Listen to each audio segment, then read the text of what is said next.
خطوط۔ سن 6 ہجری کے اخیر میں جب رسول اللہ صلی اللہ علیہ وسلم حدیبیہ سے واپس تشریف لائے تو آپ نے مختلف بادشاہوں کے نام خطوط لکھ کر انہیں اسلام کی دعوت دی۔ آپ نے ان خطوط کے لکھنے کا ارادہ فرمایا تو آپ سے کہا گیا کہ بادشاہ اسی صورت میں خطوط قبول کریں گے جب ان پر مہر لگی ہو۔ اس لیے نبی صلی اللہ علیہ وسلم نے چاندی کی انگوٹھی بنوائی جس پر محمد رسول اللہ نقش تھا۔ یہ نقش 3 سطروں میں تھا، محمد ایک سطر میں، رسول ایک سطر میں اور اللہ ایک سطر میں۔ شکل یہ تھی محمد رسول اللہ۔ پھر آپ نے معلومات رکھنے والے تجربہ کار صحابہ کرام کو بطور قاصد منتخب فرمایا اور انہیں بادشاہوں کے پاس خطوط دے کر روانہ فرمایا۔ علامہ منصور پوری نے وثوق کے ساتھ بیان کیا ہے کہ آپ نے یہ قاصد اپنی خیبر روانگی سے چند دن پہلے یکم محرم سن 7 ہجری کو روانہ فرمائے تھے۔ اگلی سطور میں وہ خطوط اور ان پر مرتب ہونے والے کچھ اثرات پیش کیے جا رہے ہیں۔ نجاشی شاہ حبش کے نام خط۔ اس نجاشی کا نام اسمہا بن ابجر تھا۔ نبی صلی اللہ علیہ وسلم نے اس کے نام جو خط لکھا اسے عمرو بن امیہ زمری کے بدست سن 6 ہجری کے اخیر یا سن 7 ہجری کے شروع میں روانہ فرمایا۔ تبری نے اس خط کی عبادت ذکر کی ہے لیکن اسے بنظر غائر دیکھنے سے اندازہ ہوتا ہے کہ یہ وہ خط نہیں ہے جسے رسول اللہ صلی اللہ علیہ وسلم نے صلح حدیبیہ کے بعد لکھا تھا، بلکہ یہ غالباً اس خط کی عبارت ہے جسے آپ نے مکی دور میں حضرت جعفر کو ان کی ہجرت حبشہ کے وقت دیا تھا، کیونکہ خط کے اخیر میں ان مہاجرین کا تذکرہ ان الفاظ میں کیا گیا ہے: میں نے تمہارے پاس اپنے چچیرے بھائی جعفر کو مسلمانوں کی ایک جماعت کے ساتھ روانہ کیا ہے۔ جب وہ تمہارے پاس پہنچیں تو انہیں اپنے پاس ٹھہرانا اور جبر اختیار نہ کرنا۔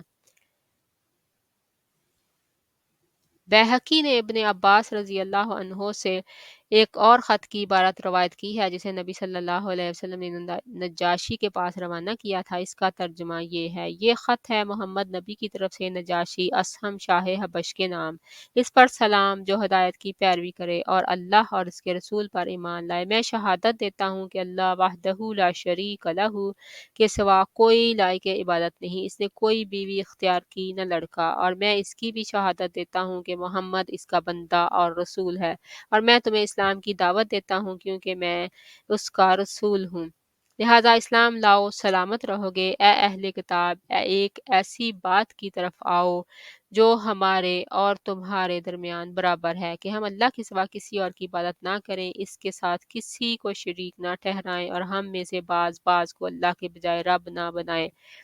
بس اگر وہ منہ موڑیں تو کہہ دو کہ گواہ رہو ہم مسلمان ہیں، اگر تم نے یہ دعوت قبول نہ کی تو تم پر اپنی قوم کے نصارہ کا گناہ ہے۔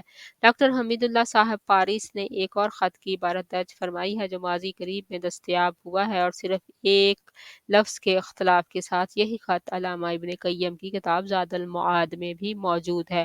ڈاکٹر صاحب موصوف نے اس خط کی عبارت کی تحقیق میں بڑی عرقریزی سے کام لیا ہے، دور جدید کے اکتشافات سے بہت کچھ استفادہ کیا ہے اور اس خط کا فوٹو کتاب کے اندر ثبت فرمایا ہے۔ اس خط کا ترجمہ یہ ہے: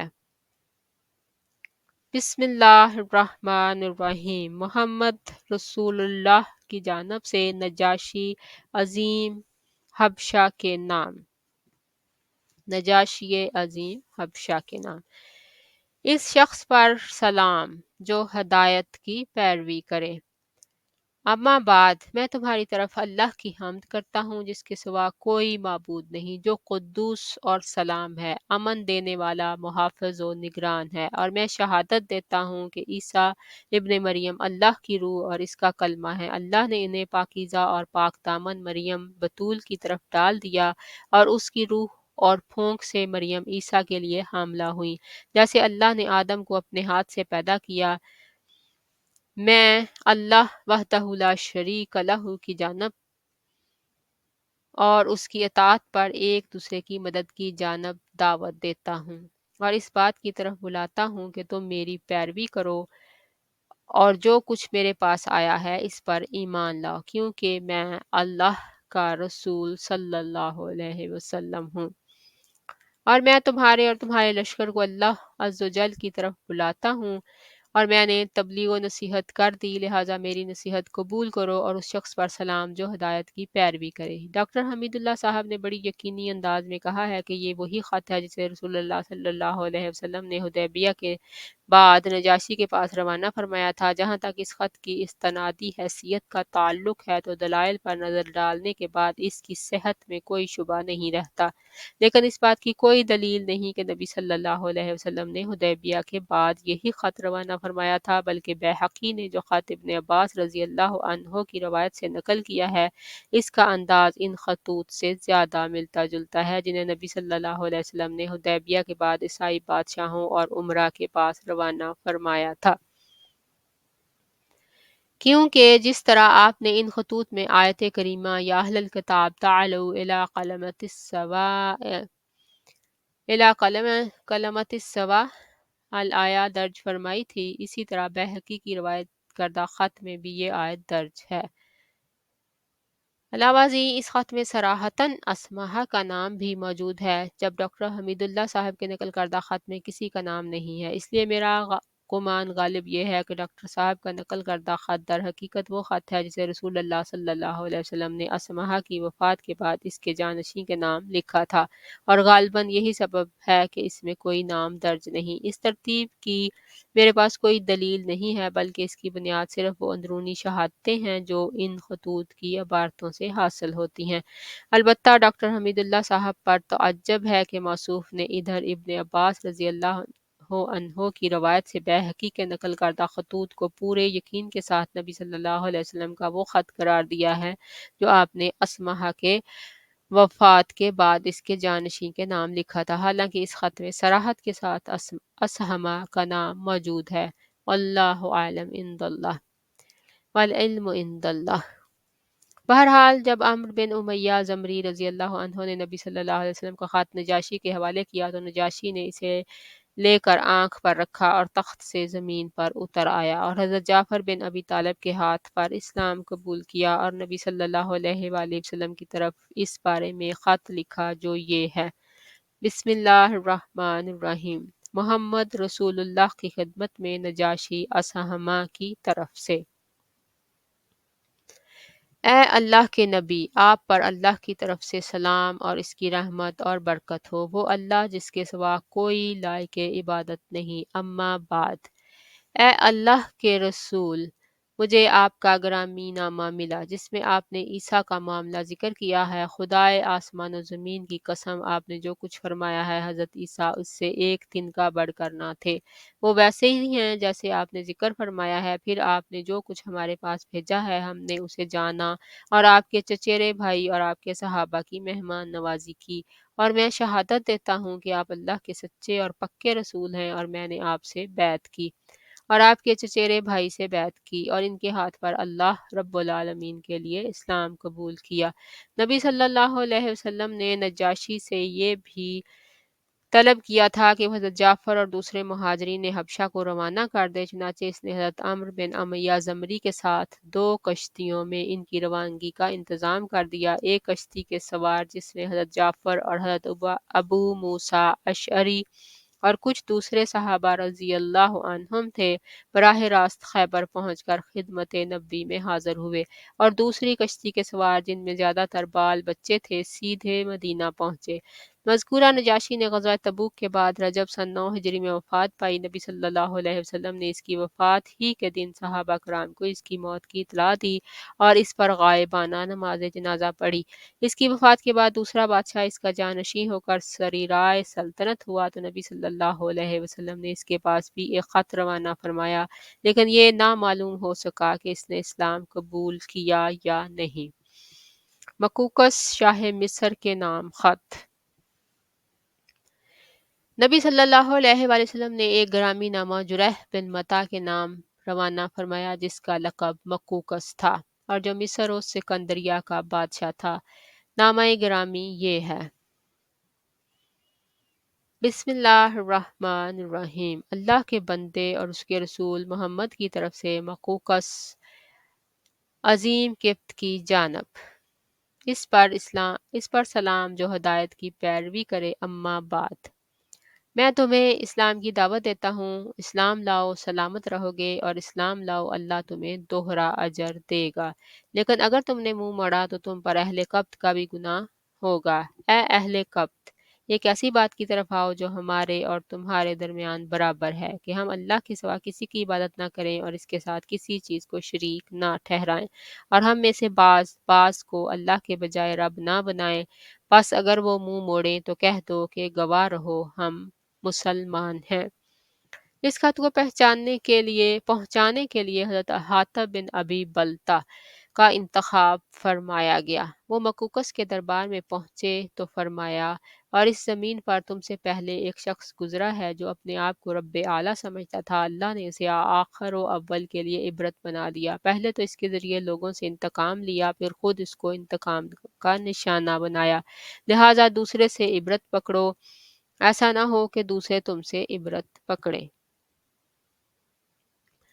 مکوکس نے کہا، ہمارا ایک دین ہے جسے ہم چھوڑ نہیں سکتے جب تک کہ اس سے بہتر دین نہ مل جائے۔ حضرت حاتب نے فرمایا، ہم تمہیں اسلام کی دعوت دیتے ہیں جسے اللہ تعالیٰ نے تمام ماسوا ادیان کے بدلے کافی بنا دیا ہے۔ دیکھو، اس نبی نے لوگوں کو اسلام کی دعوت دی تو اس کے خلاف قریش سب سے زیادہ سخت ثابت ہوئے، یہود نے سب سے بڑھ کر دشمنی کی، اور نصارہ سب سے زیادہ قریب رہے۔ میری عمر کی قسم، جس طرح حضرت موسیٰ نے حضرت عیسیٰ کے لیے بشارت دی تھی، اسی طرح حضرت عیسیٰ نے محمد صلی اللہ علیہ وآلہ وسلم کے لیے بشارت دی ہے، اور ہم تمہیں قرآن مجید کی دعوت اسی طرح دیتے ہیں جیسے تم اہل تورات کو انجیل کی دعوت دیتے ہو۔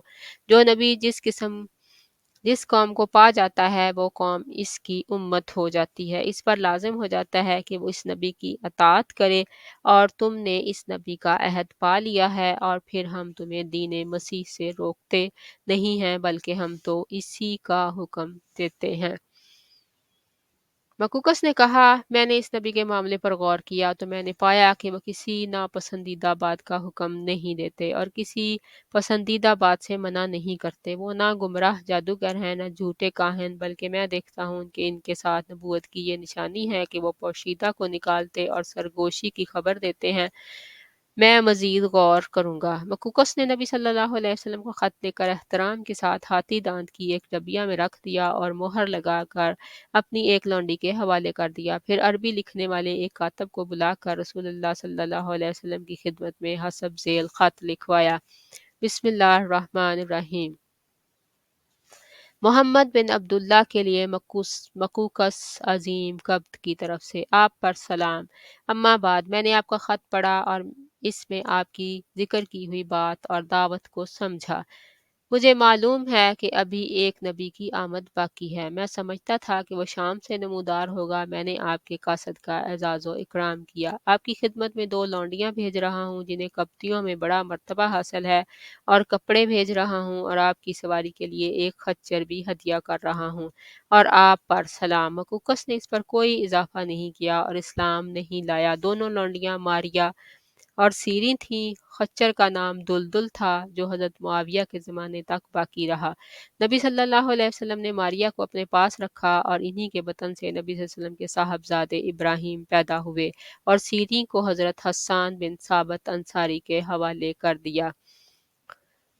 شاہ فارس خسرو پرویز کے نام خط۔ نبی صلی اللہ علیہ وآلہ وسلم نے ایک خط بادشاہ فارس کسریٰ خسرو کے پاس روانہ کیا جو یہ تھا، بسم اللہ الرحمن الرحیم، محمد رسول اللہ صلی اللہ علیہ وسلم کی طرف سے کسریٰ عظیم فارس کی جانب۔ اس شخص پر سلام جو ہدایت کی پیروی کرے، اللہ اور اس کے رسول پر ایمان لائے، اور گواہی دے کہ اللہ کے سوا کوئی لائق عبادت نہیں، وہ تنہا ہے، اس کا کوئی شریک نہیں، اور محمد اس کے بندے اور رسول ہیں۔ میں تمہیں اللہ کی طرف بلاتا ہوں کیونکہ میں تمام انسانوں کی جانب اللہ کا فرستادہ ہوں، تاکہ جو شخص زندہ ہے اسے انجام بد سے ڈرایا جائے اور کافرین پر حق بات ثابت ہو جائے، یعنی حجت تمام ہو جائے۔ پس تم اسلام لاؤ، سالم رہو گے، اور اگر اس سے انکار کیا تو تم پر مجوس کا بھی بار گناہ ہوگا۔ اس خط کو لے جانے کے لیے آپ نے حضرت عبداللہ بن حذافہ سہمی رضی اللہ عنہ کو منتخب فرمایا۔ انہوں نے یہ خط سربراہ بحرین کے حوالے کیا۔ اب یہ معلوم نہیں کہ سربراہ بحرین نے یہ خط اپنے کسی آدمی کے ذریعے کسریٰ کے پاس بھیجا یا خود حضرت عبداللہ بن حذافہ سہمی کو روانہ کیا۔ بہرحال جب یہ خط کسریٰ کو پڑھ کر سنایا گیا تو اس نے چاک کر دیا اور نہایت متکبرانہ انداز میں بولا، میری رعایا میں سے ایک حقیر غلام اپنا نام مجھ سے پہلے لکھتا ہے۔ رسول اللہ صلی اللہ علیہ وسلم کو اس واقعے کی جب خبر ہوئی تو آپ نے فرمایا، اللہ اس کی بادشاہت کو پارا پارا کرے، اور پھر وہی ہوا جو آپ نے فرمایا تھا۔ چنانچہ اس کے بعد کسریٰ نے اپنے یمن کے گورنر بازان کو لکھا کہ یہ شخص جو حجاز میں ہے، اس کے یہاں اپنے 2 توانا اور مضبوط آدمی بھیج دو کہ وہ اسے میرے پاس حاضر کریں۔ بازان نے اس کی تعمیل کرتے ہوئے 2 آدمی منتخب کیے اور انہیں ایک خط دے کر رسول اللہ صلی اللہ علیہ وسلم کے پاس روانہ کیا، جس میں آپ کو یہ حکم دیا گیا تھا کہ ان کے ساتھ کسریٰ کے پاس حاضر ہو جائیں۔ جب وہ مدینہ پہنچے اور نبی صلی اللہ علیہ وسلم کے روبرو حاضر ہوئے تو ایک نے کہا، شہنشاہ کسریٰ نے شاہ بازان کو ایک مکتوب کے ذریعے حکم دیا ہے کہ وہ آپ کے پاس ایک آدمی بھیج کر آپ کو کسریٰ کے روبرو حاضر کرے، اور بازان نے اس کام کے لیے مجھے آپ کے پاس بھیجا ہے کہ آپ میرے ساتھ چلیں۔ ساتھ ہی دونوں نے دھمکی آمیز باتیں بھی کہیں۔ آپ نے انہیں حکم دیا کہ کل ملاقات کریں۔ ادھر عین اسی وقت جب کہ مدینہ میں یہ دلچسپ مہم درپیش تھی، خود خسرو پرویز کے گھرانے کے اندر اس کے خلاف ایک زبردست بغاوت کا شعلہ بھڑک رہا تھا، جس کے نتیجے میں قیصر کی فوج کے ہاتھوں فارسی فوجوں کی پے در پے شکست کے بعد اب خسرو کا بیٹا شیرویہ اپنے باپ کو قتل کر کے خود بادشاہ بن بیٹھا تھا۔ یہ منگل کی رات 10 جمادی الاولیٰ سن 7 ہجری کا واقعہ ہے۔ رسول اللہ صلی اللہ علیہ وسلم کو اس واقعہ کا علم وحی کے ذریعے ہوا۔ چنانچہ جب صبح ہوئی اور دونوں فارسی نمائندے حاضر ہوئے تو آپ نے انہیں اس واقعے کی خبر دی۔ ان دونوں نے کہا، کچھ ہوش ہے؟ آپ کیا کہہ رہے ہیں؟ ہم نے آپ کی اس سے بہت معمولی بات بھی قابل اعتراض شمار کی ہے، تو کیا آپ کی یہ بات ہم بادشاہ کو لکھ بھیجیں؟ آپ نے فرمایا، ہاں، اسے میری اس بات کی خبر کر دو، اور اس سے یہ بھی کہہ دو کہ میرا دین اور میری حکومت وہاں تک پہنچ کر رہے گی جہاں تک کسریٰ پہنچ چکا ہے، بلکہ اس سے بھی آگے بڑھتے ہوئے اس جگہ جا کر رکے گی جہاں سے آگے اونٹ اور گھوڑے کے قدم جا ہی نہیں سکتے۔ تم دونوں اس سے یہ بھی کہہ دینا کہ اگر تم مسلمان ہو جاؤ تو جو کچھ تمہارے زیر اقتدار ہے وہ سب میں تمہیں دے دوں گا اور تمہیں تمہاری قوم ابنا کا بادشاہ بنا دوں گا۔ اس کے بعد وہ دونوں مدینہ سے روانہ ہو کر بازان کے پاس پہنچے اور اسے ساری تفصیلات سے آگاہ کیا۔ تھوڑے عرصہ بعد ایک خط آیا کہ شیرویہ نے اپنے باپ کو قتل کر دیا ہے۔ شیرویہ نے اپنے اس خط میں یہ بھی ہدایت کی تھی کہ جس شخص کے بارے میں میرے والد نے تمہیں لکھا تھا، اسے تا حکم ثانی برانگیختہ نہ کرنا۔ اس واقعہ کی وجہ سے بازان اور اس کے فارسی رفقا جو یمن میں موجود تھے مسلمان ہو گئے۔ قیصر شاہ روم کے نام خط۔ قیصر شاہ روم کے نام خط۔ صحیح بخاری میں ایک طویل حدیث کے ضمن میں اس گرامی نام کی مروی ہے جسے رسول اللہ صلی اللہ علیہ وسلم نے ہرقل شاہ روم کے پاس روانہ فرمایا تھا۔ وہ مکتوب یہ ہے، بسم اللہ الرحمن الرحیم، اللہ کے بندے اور اس کے رسول محمد صلی اللہ علیہ وآلہ وسلم کی جانب سے ہرقل عظیم روم کی طرف۔ اس شخص پر سلام جو ہدایت کی پیروی کرے، تم اسلام لاؤ سالم رہو گے، اسلام لاؤ اللہ تمہیں تمہارا اجر دو بار دے گا، اور اگر تم نے روگردانی کی تو تم پر عریسیوں کا بھی گناہ ہوگا۔ اے اہل کتاب، ایک ایسی بات کی طرف آؤ جو ہمارے اور تمہارے درمیان برابر ہے کہ ہم اللہ کے سوا کسی اور کو نہ پوجیں، اس کے ساتھ کسی چیز کو شریک نہ کریں، اور اللہ کے بجائے ہمارا باز کو رب نہ بنائے۔ پس اگر لوگ رخ پھیریں تو کہہ دو کہ تم لوگ گواہ رہو، ہم مسلمان ہیں۔ اس گرامی نامہ کو پہنچانے کے لیے دحیہ بن خلیفہ قلبی کا انتخاب ہوا۔ آپ نے انہیں حکم دیا کہ وہ یہ خط سربراہ بصری کے حوالے کر دیں اور وہ اسے قیصر کے پاس پہنچا دے گا۔ اس کے بعد جو کچھ پیش آیا اس کی تفصیل صحیح بخاری میں ابن عباس رضی اللہ عنہ سے مروی ہے۔ ان کا ارشاد ہے کہ ابو سفیان بن حرب نے ان سے بیان کیا کہ ہرقل نے اس کو قریش کی ایک جماعت سمیت بلوایا۔ یہ جماعت صلح حدیبیہ کے تحت رسول اللہ صلی اللہ علیہ وسلم اور کفار قریش کے درمیان طے شدہ عرصہ امن میں ملک شام تجارت کے لیے گئی ہوئی تھی۔ یہ لوگ ایلیا بیت المقدس میں اس کے پاس حاضر ہوئے۔ ہرقل نے انہیں اپنے دربار میں بلایا۔ اس وقت اس کے گردا گرد روم کے بڑے بڑے لوگ تھے۔ پھر اس نے ان کو اور اپنے ترجمان کو بلا کر کہا کہ یہ شخص جو اپنے آپ کو نبی سمجھتا ہے، اس سے تمہارا کون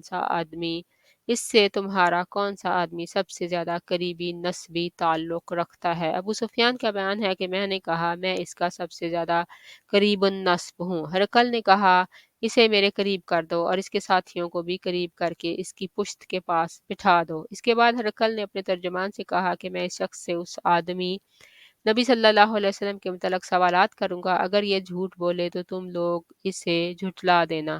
ابو سفیان کہتے ہیں کہ خدا کی قسم اگر جھوٹ بولنے کی بدنامی کا خوف نہ ہوتا تو میں آپ کے متعلق یقیناً جھوٹ بولتا۔ ابو سفیان کہتے ہیں اس کے بعد پہلا سوال جو ہرقل نے مجھ سے آپ کے بارے میں کیا وہ یہ تھا کہ تم لوگوں میں اس کا نسب کیسا ہے؟ میں نے کہا وہ اونچے نسب والا ہے۔ ہرقل نے کہا تو کیا یہ بات اس سے پہلے بھی تم میں سے کسی نے کہی تھی؟ میں نے کہا نہیں۔ ہرقل نے کہا کیا اس کے باپ دادا میں سے کوئی بادشاہ گزرا ہے؟ میں نے کہا نہیں۔ ہرقل نے کہا اچھا تو بڑے لوگوں نے اس کی پیروی کی ہے یا کمزوروں نے؟ میں نے کہا بلکہ کمزوروں نے۔ ہرقل نے کہا یہ لوگ بڑھ رہے ہیں یا گھٹ رہے ہیں؟ میں نے کہا بلکہ بڑھ رہے ہیں۔ ہرقل نے کہا کیا اس دین میں داخل ہونے کے بعد کوئی شخص اس دین سے برگشتہ ہو کر مرتد بھی ہوتا ہے؟ میں نے کہا نہیں۔ ہرقل نے کہا اس نے جو بات کہی ہے کیا اسے کہنے سے پہلے تم لوگ اس کو جھوٹ سے متہم کرتے تھے؟ میں نے کہا نہیں۔ ہرقل نے کہا کیا وہ بد عہدی بھی کرتا ہے؟ میں نے کہا نہیں، البتہ ہم لوگ اس وقت اس کے ساتھ صلح کی ایک مدت گزار رہے ہیں، معلوم نہیں اس میں وہ کیا کرے گا۔ ابو سفیان کہتے ہیں کہ اس فکرے کے سوا مجھے اور کہیں کچھ گھسیڑنے کا موقع نہ ملا۔ ہرقل نے کہا کیا تم لوگوں نے اس سے جنگ کی ہے؟ میں نے کہا جی ہاں۔ ہرقل نے کہا تو تمہاری اور اس کی جنگ کیسی رہی؟ میں نے کہا جنگ ہم دونوں کے درمیان برابر کی چوٹ ہے، وہ ہمیں ذکر پہنچا لیتا ہے اور ہم اسے ذکر پہنچا لیتے ہیں۔ ہرقل نے کہا وہ تمہیں کن باتوں کا حکم دیتا ہے؟ میں نے کہا وہ کہتا ہے صرف اللہ کی عبادت کرو، اس کے ساتھ کسی چیز کو شریک نہ کرو، تمہارے باپ دادا جو کچھ کہتے تھے اسے چھوڑ دو، اور وہ ہمیں نماز، سچائی، پرہیز، پاک دامنی اور قرابت داروں کے ساتھ حسن سلوک کا حکم دیتا ہے۔ اس کے بعد ہرقل نے اپنے ترجمان سے کہا تم اس شخص ابو سفیان سے کہو کہ میں نے تم سے اس شخص نبی صلی اللہ علیہ وسلم کا نسب پوچھا تو تم نے بتایا کہ وہ اونچے نسب کا ہے، اور دستور یہی ہے کہ پیغمبر اپنی قوم کے اونچے نسب میں بھیجے جاتے ہیں۔ اور میں نے دریافت کیا کہ کیا یہ بات اس سے پہلے بھی تم میں سے کسی نے کہی تھی؟ تم نے بتلایا کہ نہیں۔ میں کہتا ہوں کہ اگر یہ بات اس سے پہلے کسی اور نے کہی ہوتی تو میں یہ کہتا کہ یہ شخص ایک ایسی بات کی نقالی کر رہا ہے جو اس سے پہلے کہی جا چکی ہے۔ اور میں نے دریافت کیا کہ کیا اس کے باپ دادوں میں کوئی بادشاہ گزرا ہے؟ تم نے بتلایا کہ نہیں۔ میں کہتا ہوں کہ اگر اس کے باپ دادوں میں کوئی بادشاہ گزرا ہوتا تو میں کہتا کہ یہ شخص اپنے باپ کی بادشاہت کا طالب ہے۔ اور میں نے یہ دریافت کیا کہ کیا جو بات اس نے کہی ہے اسے کہنے سے پہلے تم لوگ اسے جھوٹ سے متہم کرتے تھے؟ تو تم نے بتایا کہ نہیں۔ اور میں اچھی طرح جانتا ہوں کہ ایسا نہیں ہو سکتا کہ وہ لوگوں پر تو جھوٹ نہ بولے اور اللہ پر جھوٹ بولے۔ میں نے یہ بھی دریافت کیا کہ بڑے لوگ اس کی پیروی کر رہے ہیں یا کمزور، تو تم نے بتایا کہ کمزوروں نے اس کی پیروی کی ہے، اور حقیقت یہ ہے کہ یہی لوگ پیغمبروں کے پیروکار ہوتے ہیں۔ میں نے پوچھا کہ کیا اس دین میں داخل ہونے کے بعد کوئی شخص برگشتہ ہو کر مرتد بھی ہوتا ہے؟ تو تم نے بتلایا کہ نہیں، اور حقیقت یہ ہے کہ ایمان کی بشاشت جب دلوں میں گھس جاتی ہے تو ایسا ہی ہوتا ہے۔ اور میں نے دریافت کیا کہ کیا وہ بد عہدی بھی کرتا ہے؟ تو تم نے بتلایا کہ نہیں، اور پیغمبر ایسے ہی ہوتے ہیں، وہ بد عہدی نہیں کرتے۔ میں نے یہ بھی پوچھا کہ وہ کن باتوں کا حکم دیتا ہے، تو تم نے بتایا کہ وہ تمہیں اللہ کی عبادت کرنے اور اس کے ساتھ کسی چیز کو شریک نہ ٹھہرانے کا حکم دیتا ہے، بت پرستی سے منع کرتا ہے، اور نماز، سچائی اور پرہیزگاری و پاک دامنی کا حکم دیتا ہے۔ تو جو کچھ تم نے بتایا ہے، اگر وہ صحیح ہے تو یہ شخص بہت جلد میرے ان دونوں قدموں کی جگہ کا مالک ہو جائے گا۔ میں جانتا تھا کہ یہ نبی آنے والا ہے، لیکن میرا گمان تھا لیکن میرا یہ گمان نہ تھا کہ وہ تم میں سے ہوگا۔ اگر مجھے یقین ہوتا کہ میں اس کے پاس پہنچ سکوں گا تو اس سے ملاقات کی زحمت اٹھاتا، اور اگر اس کے پاس ہوتا تو اس کے دونوں پاؤں دھوتا۔ اس کے بعد ہرقل نے رسول اللہ صلی اللہ علیہ وسلم کا خط منگا کر پڑھا۔ جب خط پڑھ کر فارغ ہوا تو وہاں آوازیں بلند ہوئیں اور بڑا شور مچا۔ ہرقل نے ہمارے بارے میں حکم دیا اور ہم باہر کر دیے گئے۔ جب ہم لوگ باہر لائے گئے تو میں نے اپنے ساتھیوں سے کہا، ابو قبشہ کے بیٹے کا معاملہ بڑا زور پکڑ گیا، اس سے تو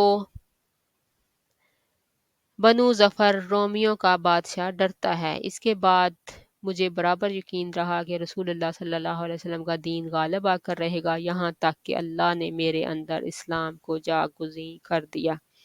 یہ کیسر پر نبی صلی اللہ علیہ وسلم کے نامہ مبارک کا وہ اثر تھا جس کا مشاہدہ ابو سفیان نے کیا۔ اس نامہ مبارک کا ایک اثر یہ بھی ہوا کہ کیسر نے رسول اللہ صلی اللہ علیہ وسلم کے اس نامہ مبارک کو پہنچانے والے یعنی دحیہ کلبی رضی اللہ عنہ کو مال اور پارچہ جات سے نوازا، لیکن حضرت دحیہ یہ تحائف لے کر واپس ہوئے تو حسمہ میں قبیلہ جذام کے کچھ لوگوں نے ان پر ڈاکہ ڈال کر سب کچھ لوٹ لیا۔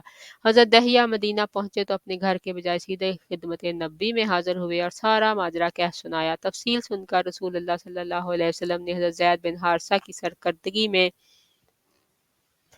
500 صحابہ کرام کی ایک جماعت حسمہ روانہ فرمائی۔ حضرت زید نے قبیلہ جذام پر شب خون مار کر ان کی خاصی تعداد کو قتل کر دیا اور ان کے چوپایوں اور عورتوں کو ہانک لائے۔ چوپایوں میں 1000 اونٹ اور 5000 بکریاں تھیں اور قیدیوں میں 100 عورتیں اور بچے تھے۔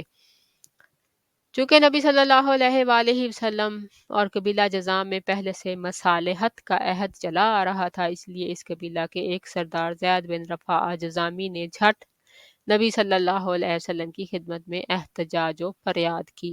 زید بن رفاعہ اس قبیلے کے کچھ مزید افراد سمیت پہلے ہی مسلمان ہو چکے تھے اور جب حضرت دحیہ پر ڈاکہ پڑا تو ان کی مدد بھی کی تھی، اس لیے نبی صلی اللہ علیہ وآلہ وسلم نے ان کا احتجاج قبول کرتے ہوئے مال غنیمت اور قیدی واپس کر دیے۔ عام اہل مغازی نے اس واقعہ کو صلح حدیبیہ سے پہلے بتایا ہے، مگر یہ فاش غلطی ہے کیونکہ کیسر کے پاس نامہ مبارک کی روانگی صلح حدیبیہ کے بعد عمل میں آئی تھی، اسی لیے علامہ ابن قیم نے لکھا ہے کہ یہ واقعہ بلا شبہ حدیبیہ کے بعد کا ہے۔ منذر بن ساوی کے نام خط۔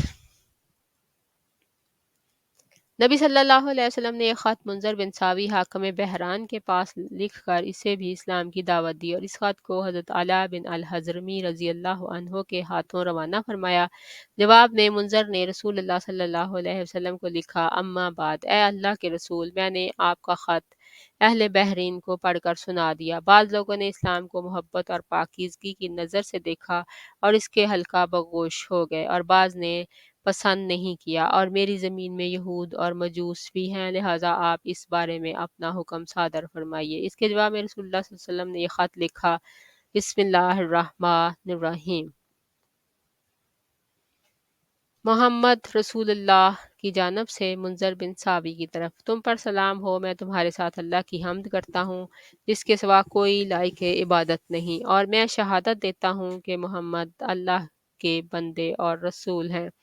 اما بعد، میں تمہیں اللہ عز و جل کی یاد دلاتا ہوں، اور یاد رہے کہ جو شخص بھلائی اور خیر خواہی کرے گا وہ اپنے ہی لیے بھلائی کرے گا، اور جو شخص میرے قاصدوں کی اطاعت اور ان کے حکم کی پیروی کرے اس نے میری اطاعت کی، اور جو ان کے ساتھ خیر خواہی کرے اس نے میرے ساتھ خیر خواہی کی، اور میرے قاصدوں نے تمہاری اچھی تعریف کی ہے اور میں نے تمہاری قوم کے بارے میں تمہاری سفارش قبول کر لی ہے، لہٰذا مسلمان جس حال پر ایمان لائے ہیں انہیں اس پر چھوڑ دو، اور میں نے خطا کاروں کو معاف کر دیا ہے، لہٰذا ان سے قبول کر لو، اور جب تک تم اصلاح کی راہ اختیار کیے رہو گے ہم تمہیں تمہارے عمل سے معزول نہ کریں گے، اور جو یہودیت یا مجوسیت پر قائم رہے اس پر جزیہ ہے۔ حوزہ بن علی صاحب یمامہ کے نام خط۔ نبی صلی اللہ علیہ وسلم نے حوزہ بن علی حاکم یمامہ کے نام حسب ذیل خط لکھا: بسم اللہ الرحمن الرحیم، محمد رسول اللہ کی طرف سے جو حوزہ بن علی کی جانب، اس شخص پر سلام جو ہدایت کی پیروی کرے۔ تمہیں معلوم ہونا چاہیے کہ میرا دین اونٹوں اور گھوڑوں کی رسائی کی آخری حد تک غالب آ کر رہے گا، لہٰذا اسلام لاؤ، سالم رہو گے، اور تمہارے ماتحت جو کچھ ہے اسے تمہارے لیے برقرار رکھوں گا۔ اس خط کو پہنچانے کے لیے بحیثیت قاصد سلیط بن عمرو عامری کا انتخاب فرمایا گیا۔ حضرت سلیط اس مہر لگے ہوئے خط کو لے کر حوزہ کے پاس تشریف لے گئے تو اس نے آپ کو مہمان بنایا اور مبارکباد دی۔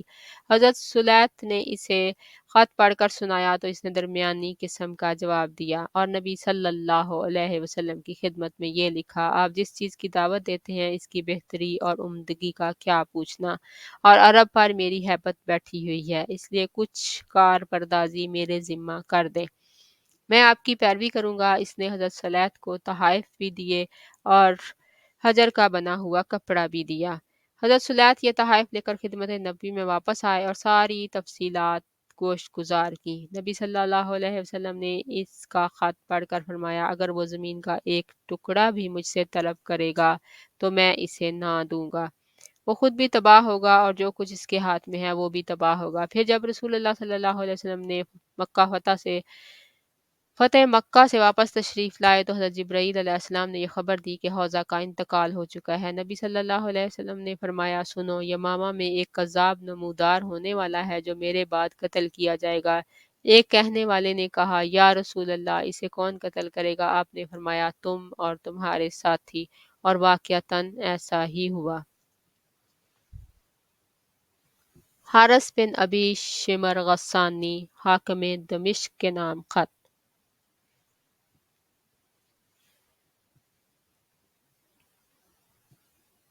نبی صلی اللہ علیہ وسلم نے اس کے پاس ذیل کا خط رقم فرمایا: بسم اللہ الرحمن الرحیم، محمد رسول اللہ کی طرف سے حارث بن ابی شمر کی طرف، اس شخص پر سلام جو ہدایت کی پیروی کرے اور ایمان لائے اور تصدیق کرے، اور میں تمہیں دعوت دیتا ہوں کہ اللہ پر ایمان لاؤ جو تنہا ہے اور جس کا کوئی شریک نہیں، اور تمہارے لیے تمہاری بادشاہت باقی رہے گی۔ یہ خط قبیلہ اسد بن خزیمہ سے تعلق رکھنے والے ایک صحابی حضرت شجاع بن وہب کے بدست روانہ کیا گیا۔ جب انہوں نے یہ خط حارث کے حوالے کیا تو اس نے کہا: مجھ سے میری بادشاہت کون چھین سکتا ہے؟ میں اس پر یلغار کرنے ہی والا ہوں اور اسلام نہ لایا۔ شاہ عمان کے نام خط۔ نبی صلی اللہ علیہ وسلم نے ایک خط شاہ عمان جعفر اور اس کے بھائی عبد کے نام لکھا۔ ان دونوں کے والد کا نام جلندی تھا۔ خط کا مضمون یہ تھا: بسم اللہ الرحمن الرحیم، محمد بن عبداللہ کی جانب سے جلندی کے دونوں صاحبزادوں جعفر اور عبد کے نام، اس شخص پر سلام جو ہدایت کی پیروی کرے، اما بعد، میں تم دونوں کو سلام کی دعوت دیتا ہوں۔ اسلام لاؤ، سلامت رہو گے، کیونکہ میں تمام انسانوں کی جانب اللہ کا رسول ہوں، تاکہ جو زندہ ہے اسے انجام کے خطرہ سے آگاہ کر دوں اور کافرین پر قول برحق ہو جائے۔ اگر تم دونوں اسلام کا اقرار کر لو گے تو تم ہی دونوں کو والی اور حاکم بناؤں گا، اور اگر تم دونوں نے اسلام کا اقرار کرنے سے گریز کیا تو تمہاری بادشاہت ختم ہو جائے گی، تمہاری زمین پر گھوڑوں کی یلغار ہوگی، اور تمہاری بادشاہت پر میری نبوت غالب آ جائے گی۔ اس خط کو لے جانے کے لیے ایلچی کی حیثیت سے حضرت عمرو بن العاص رضی اللہ عنہ کا انتخاب عمل میں آیا۔ ان کا بیان ہے کہ میں روانہ ہو کر عمان پہنچا اور عبد سے ملاقات کی۔ دونوں بھائیوں میں یہ زیادہ دور اندیش اور نرم خو تھا۔ میں نے کہا: میں تمہارے پاس اور تمہارے بھائی کے پاس رسول اللہ صلی اللہ علیہ وسلم کا ایلچی بن کر آیا ہوں۔ اس نے کہا: میرا بھائی عمر اور بادشاہت دونوں میں مجھ سے بڑا اور مجھ پر مقدم ہے، اس لیے میں تم کو اس کے پاس پہنچا دیتا ہوں کہ وہ تمہارا خط پڑھ لے۔ اس کے بعد اس نے کہا: اچھا، تم دعوت کس بات کی دیتے ہو؟ میں نے کہا: ہم ایک اللہ کی طرف بلاتے ہیں جو تنہا ہے، جس کا کوئی شریک نہیں، اور ہم کہتے ہیں کہ اس کے علاوہ جس کی پوجا کی جاتی ہے اسے چھوڑ دو، اور یہ گواہی دو کہ محمد اللہ کے بندے اور رسول ہیں۔ عبد نے کہا، اے عمرو، تم اپنی قوم کے سردار کے صاحبزادے ہو، بتاؤ تمہارے والد نے کیا کیا، کیونکہ ہمارے لیے اس کا طرز عمل لائق اتباع ہوگا۔ میں نے کہا، وہ تو محمد صلی اللہ علیہ وسلم پر ایمان لائے بغیر وفات پا گئے، لیکن مجھے حسرت ہے کہ کاش انہوں نے اسلام کے قبول کیا ہوتا اور آپ کی تصدیق کی ہوتی۔ میں خود بھی انہی کی رائے پر تھا، لیکن اللہ نے مجھے اسلام کی ہدایت دے دی۔ اب نے کہا، تم نے کب ان کی پیروی کی؟ میں نے کہا، ابھی جلد ہی۔ اس نے دریافت کیا، تم کس جگہ اسلام لائے؟ میں نے کہا، نجاشی کے پاس، اور بتلایا کہ نجاشی بھی مسلمان ہو چکا ہے۔ اب نے پوچھا، اس کی قوم نے اس کی بادشاہت کا کیا کیا؟ میں نے کہا، اسے برقرار رکھا اور اس کی پیروی کی۔ اس نے کہا، اسقفوں اور راہبوں نے بھی اس کی پیروی کی؟ میں نے کہا، ہاں۔ عبد نے کہا، اے عمرو، دیکھو کیا کہہ رہے ہو، کیونکہ آدمی کی کوئی بھی خصلت جھوٹ سے زیادہ رسوا کن نہیں۔ میں نے کہا، میں جھوٹ نہیں کہہ رہا ہوں، اور نہ ہم اسے حلال سمجھتے ہیں۔ اب نے کہا، میں سمجھتا ہوں ہرقل کو نجاشی کے اسلام لانے کا علم نہیں۔ میں نے کہا، کیوں نہیں؟ اب نے کہا، تمہیں یہ بات کیسے معلوم؟ میں نے کہا، نجاشی ہرقل کو خراج ادا کیا کرتا تھا، لیکن جب اس نے اسلام قبول کیا اور محمد صلی اللہ علیہ وسلم کی تصدیق کی تو بولا، خدا کی قسم، اب اگر وہ مجھ سے ایک درہم بھی مانگے تو میں نہ دوں گا۔ اور جب اس کی اطلاع ہرقل کو ہوئی تو اس کے بھائی یناق نے کہا، کیا تم اپنے غلام کو چھوڑ دو گے کہ وہ تمہیں خراج نہ دے اور تمہارے بجائے ایک دوسرے شخص کا نیا دین اختیار کر لے؟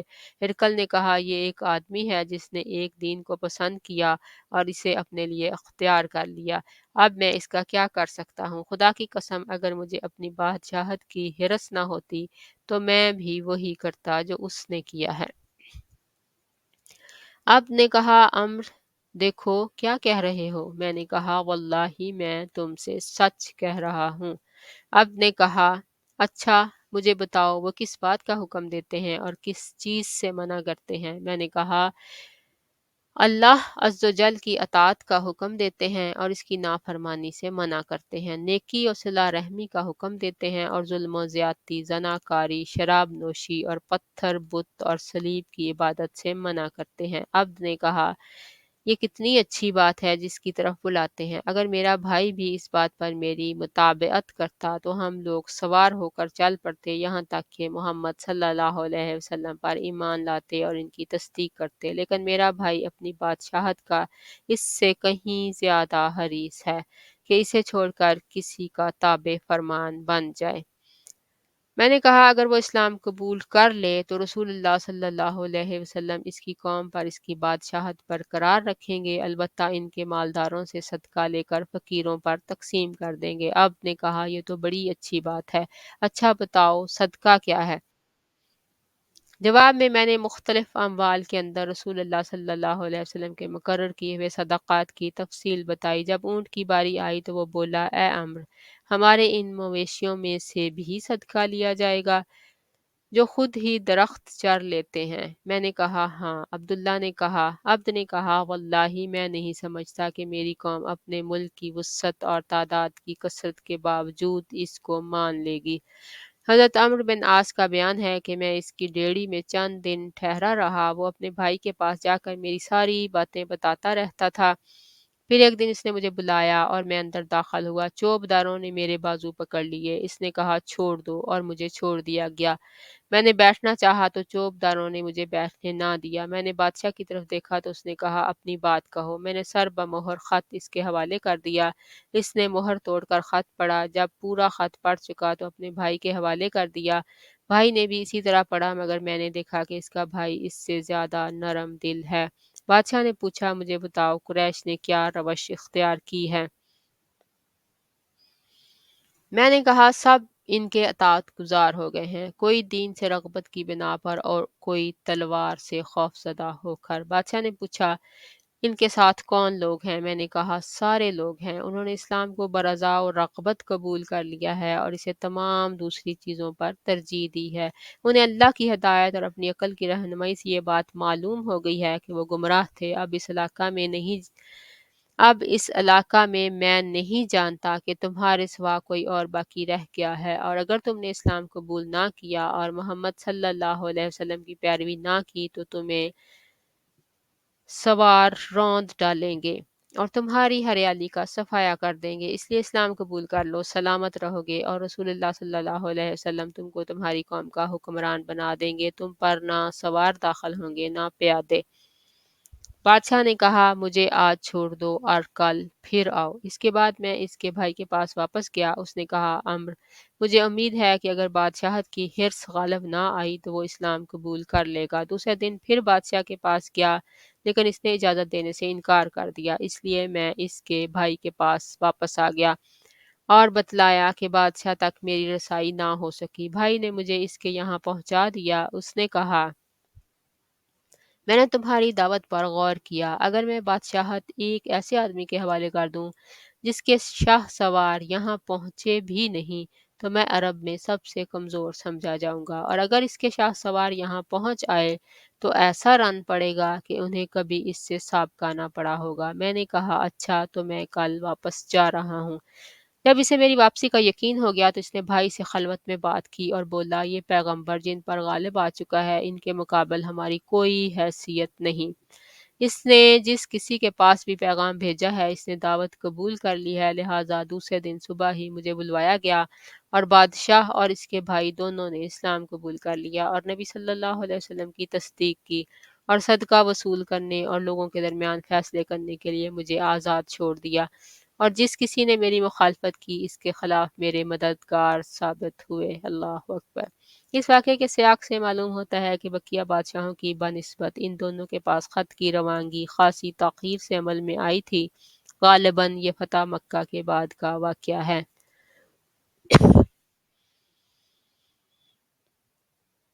ان خطوط کے ذریعے نبی صلی اللہ علیہ وسلم نے اپنی دعوت روئے زمین کے بیشتر بادشاہوں تک پہنچا دی۔ اس کے جواب میں کوئی ایمان لایا تو کسی نے کفر کیا، لیکن اتنا ضرور ہوا کہ کفر کرنے والوں کی توجہ بھی اس جانب مبذول ہو گئی اور ان کے نزدیک آپ کا دین اور آپ کا نام ایک جانی پہچانی چیز بن گیا۔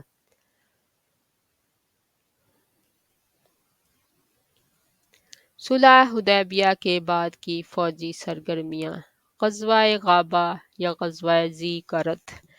یہ غزوہ در حقیقت بنو فزارہ کی ایک ٹکڑی کے خلاف جس نے رسول اللہ صلی اللہ علیہ وسلم کے مویشیوں پر ڈاکہ ڈالا تھا تعاقب سے عبارت ہے۔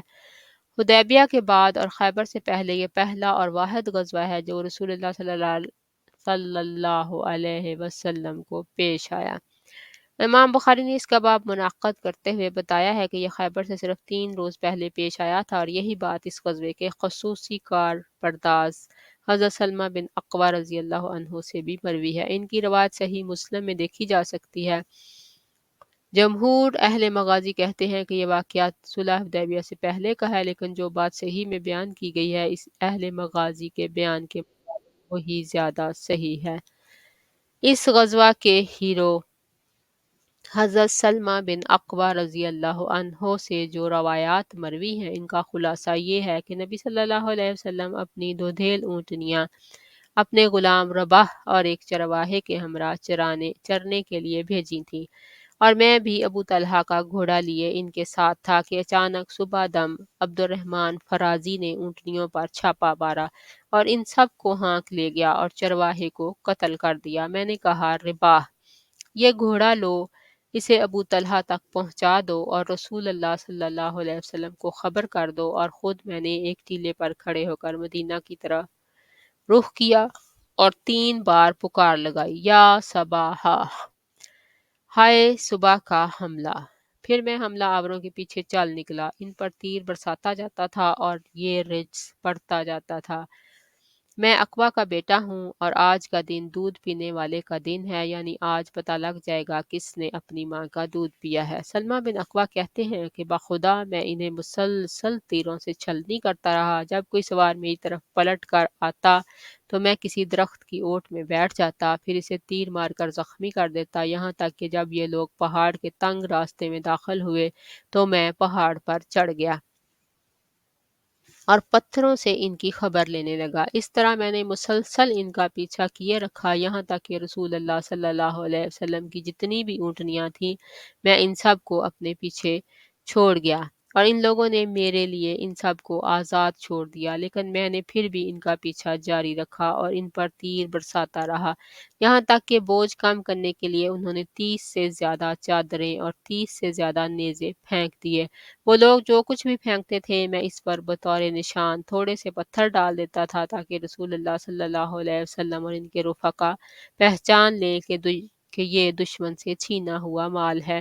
اس کے بعد وہ لوگ ایک گھاٹی کے تنگ موڑ پر بیٹھ کر دوپہر کا کھانا کھانے لگے، میں بھی ایک چوٹی پر جا بیٹھا۔ یہ دیکھ کر ان کے 4 آدمی پہاڑ پر چڑھ کر میری طرف آئے۔ جب اتنے قریب آ گئے کہ بات سن سکیں تو میں نے کہا، تم لوگ مجھے پہچانتے ہو؟ میں سلمہ بن اقوا ہوں، تم میں سے جس کسی کے پیچھے دوڑوں گا بے دھڑک پا لوں گا، اور جو کوئی میرے پیچھے دوڑے گا ہرگز نہ پا سکے گا۔ میری یہ بات سن کر چاروں واپس چلے گئے اور میں اپنی جگہ جمع رہا، یہاں تک کہ میں نے رسول اللہ صلی اللہ علیہ وسلم کے سواروں کو دیکھا کہ درختوں کے درمیان سے چلے آ رہے ہیں۔ سب سے آگے اخرم تھے، ان کے پیچھے ابو قتادہ اور ان کے پیچھے مقداد بن اسود۔ محاذ پر پہنچ کر عبد الرحمن اور حضرت اخرم میں ٹکر ہوئی۔ حضرت اخرم نے عبد الرحمن کے گھوڑے کو زخمی کر دیا، لیکن عبد الرحمن نے نیزہ مار کر حضرت اخرم کو قتل کر دیا اور ان کے گھوڑے پر جا بیٹھا، مگر اتنے میں حضرت ابو قتادہ عبد الرحمن کے سر پر جا پہنچے اور اسے نیزہ مار کر قتل کر دیا۔